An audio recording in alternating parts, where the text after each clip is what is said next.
Driven technology, दूसरा ये compressor driven technology और तीसरा हमारा टरबाइन बेस्ड टेक्नोलॉजी जो आपके पास माइंड्रे का है।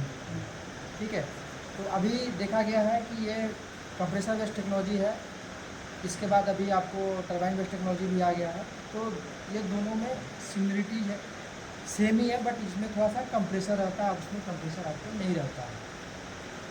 सेकेंड थिंग आप बता रहे हैं, इसमें ये 4 पार्ट में डिवाइड होता है। ये फर्स्ट कंप्रेसर है हमारा, ये CVT मशीन है, नेक्स्ट ये मेन यूनिट है, ये एक्सटर्नल डिस्प्ले है।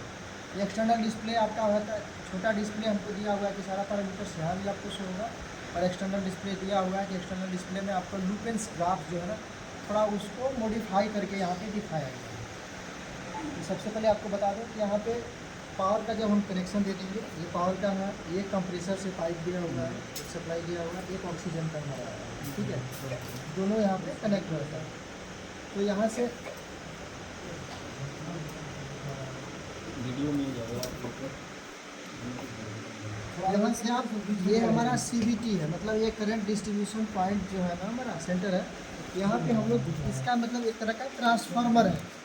बाकी सब आप देखेंगे ये सब चीज़ें आपको सिर्फ कंप्रेसर बेस्ड वेंटिलेटर में जो मिलेगी इंडियन में, इसमें हमारा सेफ्टी दिया हुआ है। सपोज हमारा वोल्टेज का फ्लक्चुएशन हुआ तो उसके लिए यहाँ पे दो हमारा फ्यूज दिया हुआ है, तो यहाँ से उड़ जाएगा।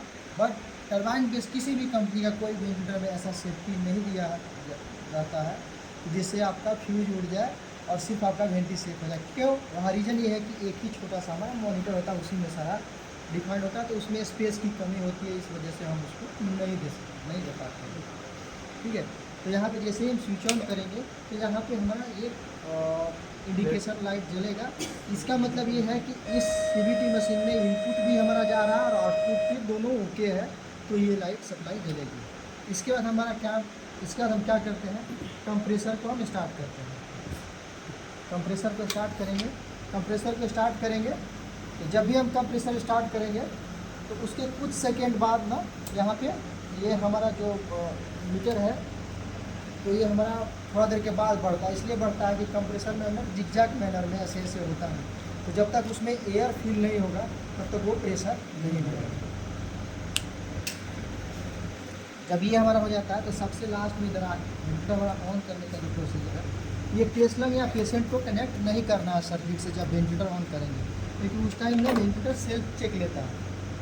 तो अभी देखिए यहाँ पे 2 स्विच है, एक ये छोटा स्विच है, एक बड़ा स्विच है। अभी ये छोटा वाला स्विच जो है ना, ये पावर का सप्लाई है, तो इसको हमेशा आप ऑन रखेंगे, इससे आपको टच करने की ज़रूरत नहीं है, सिर्फ इसी से ऑन और ऑफ करेंगे। यहाँ भी हमारा एक सेफ्टी पर्पज़ के लिए सही फ्यूज़ दिया हुआ है, यहाँ भी फ्यूज़ है और यहाँ भी फ्यूज़ है। तो हमारे पास ज़्यादा स्पेस है तो हम ज़्यादा जगह सेफ्टी दे सकते हैं। तो हमारा वेंटिलेटर क्या रहेगा जी, हाँ नीचे ये पावर के लिए, यहाँ से हम वेंटिलेटर को ऑन करेंगे। ठीक है, ये कंप्रेसर स्टार्ट करने के बाद ही वेंटिलेटर ऑन करेंगे, मतलब तुरंत नहीं करेंगे। जब ये प्रेशर उठ जाएगा 2-4 सेकेंड में, उसके बाद हम वेंटिलेटर ऑन करेंगे। जब भी वेंटिलेटर ऑन करेंगे तो हमारा कुछ देर के बाद ये सेल्फ टेस्ट लेगा, कुछ भी इसमें फॉल्ट पाएगा तो वो बता देगा कि इसमें फॉल्ट है, अदरवाइज लिख देगा सेल्फ चेक ओके डन। इसके बाद हम सेटिंग्स को देखेंगे। ठीक है, ये हमारा एक्सटर्नल डिस्प्ले है। यदि सपोज आप कंप्रेसर ऑन नहीं किया कि इसको ऑन कर दीजिए, कभी कभी होता है कि एक्सटर्नल डिस्प्ले नहीं आया, कोई बात नहीं, वैसे ही किया हुआ है कि पहले कंप्रेसर ऑन करेंगे फिर वेंटिलेटर ऑन करेंगे, तो ये हमारा उस टाइप से प्रोग्रामिंग किया है। तो अभी ये 30 सेकेंड्स का हमारा सेल्फ चेक लेता है, सेल्फ चेक में 30 to 45 सेकेंड लेता है, मतलब विदिन 1 मिनट में ये वेंटी स्टार्ट हो जाएगा।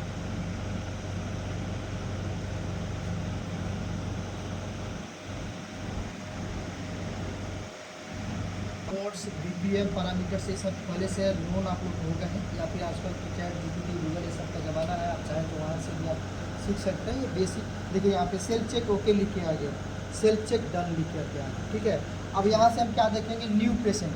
सपोज हमने न्यू पेशेंट सेलेक्ट किया था, इस वेंटिलेशन में पीडियाट्रिक और एडल्ट 2 टाइप के पेशेंट को हम ले सकते हैं। न्यूनेटल पेशेंट के लिए नहीं ले सकते हैं।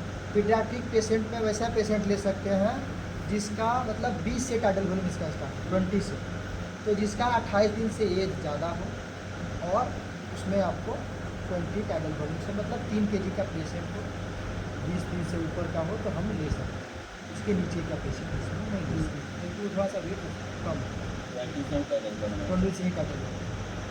तो अब जैसे आप एक चीज़ आपको देखिए, जैसे पीडियाट्रिक यहाँ सेलेक्ट करें, पहले एडल्ट का हम देख लेते हैं, फिर आपको पीडियाट्रिक। एडल्ट का यहाँ से पेशेंट सेलेक्ट किए, तो यहाँ पे वेट पे आपको नहीं जाना है, क्योंकि वेट अभी पेशेंट तुरंत आया है, हम उसका वेट मेजर नहीं किए हैं, क्या प्रॉब्लम है, मतलब हमको तो फर्स्ट प्रायोरिटी है उसको वेंटिलेटर दें, तो हम वेट नहीं देते, हम टाइडल बलून डालेंगे तो ऑटोमेटिकली वेट ले लेगा, इसलिए वेट की कोई ज़रूरत अपनी कुछ भी सिलेक्ट करिए। इसके बाद हमारा आता है मोड सेलेक्ट करने के लिए।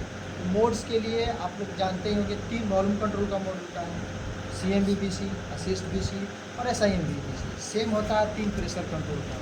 उसके बाद देखिए आता है CMVBC हो गया, SIM असिस्ट BC हो गया, इसके बाद SIMVBC हो गया, इसके बाद CMVPC, ये प्रेशर कंट्रोल का 3 हो गया, 6 मोड है। देखिए CMVPC हो गया, असिस्ट PC हो गया, SIMVPC हो गया। इसके बाद हमारा आता है PSB ऑटो, ठीक है, PSB ऑटो आता है, इसके बाद PRBC आता है, इसके बाद GS ऑटो आता है, इसके बाद EPRB आता है, इसके बाद स्पॉन्टेनियस CPAP आता है। ये स्पॉन्टेनियस CPAP क्या हुआ, स्पॉन्टेनियस CPAP होगा आपको ET ट्यूब के साथ भी हमारा इसमें दिया। जैसे किसी पेशेंट को हमने इंट्यूबेट किया, किसी पेशेंट को इंट्यूबेट किया, अब उसको मास्क के थ्रू वेंटिलेशन 2 टाइप का होता है, एक होता है इन्वेसिव, एक होता है नॉन इन्वेसिव। इतना तो आपको पता होगा, इन्वेसिव और नॉन इन्वेसिव में क्या डिफरेंस होता है, किसी को पता है, आप लोग को पता होना चाहिए। इन्वेसिव वो वेंटिलेशन होता है जिससे हम क्या करते हैं, पेशेंट को यहाँ पे ET ट्यूब लगा करके इंट्यूबेट करके देते हैं, उसको इन्वेसिव वेंटिलेटर बोलते हैं। नॉन इन्वेसिव हो गया कि कोई कहीं कटा पिटा नहीं करेंगे, सिर्फ मास्क के थ्रू देंगे, तो वो हमारा नॉन इन्वेसिव वेंटिलेटर हो गया।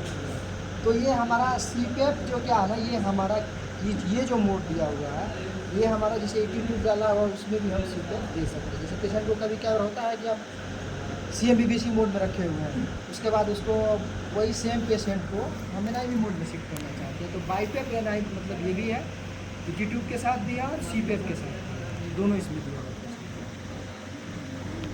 तो यहाँ पे ये हो गया। इसके बाद बाई लेवल TAC देखिए ET ट्यूब के साथ, इसके बाद CPAP NIV, ये मास्क के थ्रू हो गया CPAP आपका।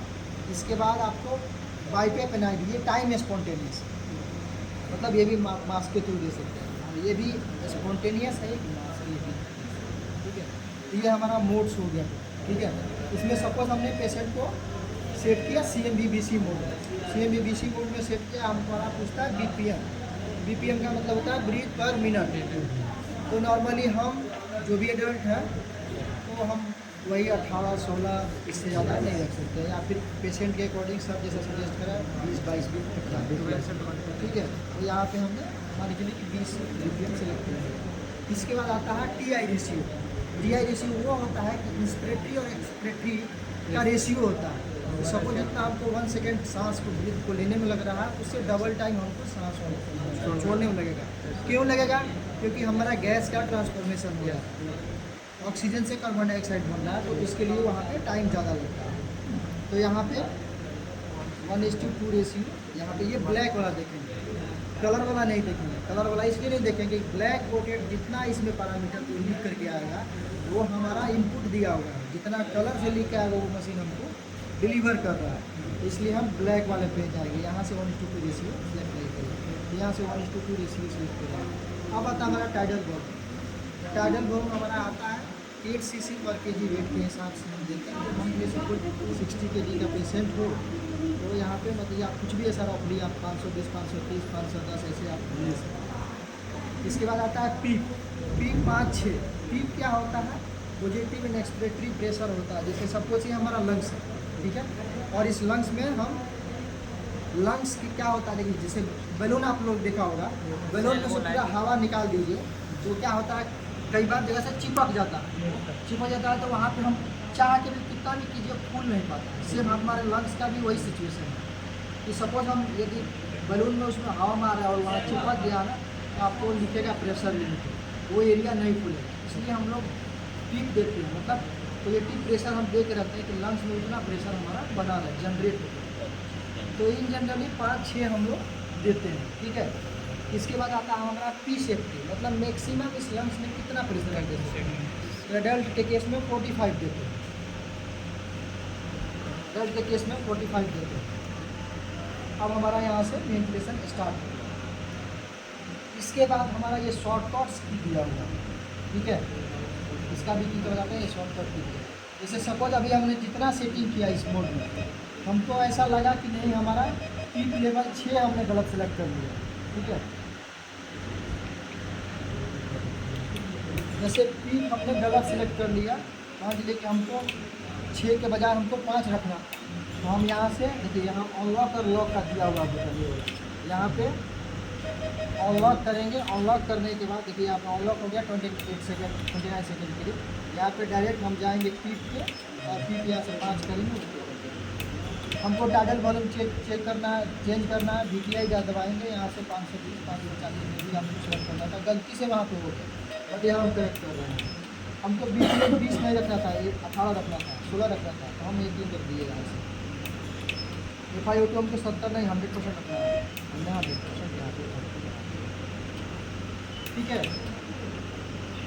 यहाँ तक कोई दिक्कत है? कोई दिक्कत नहीं है ना।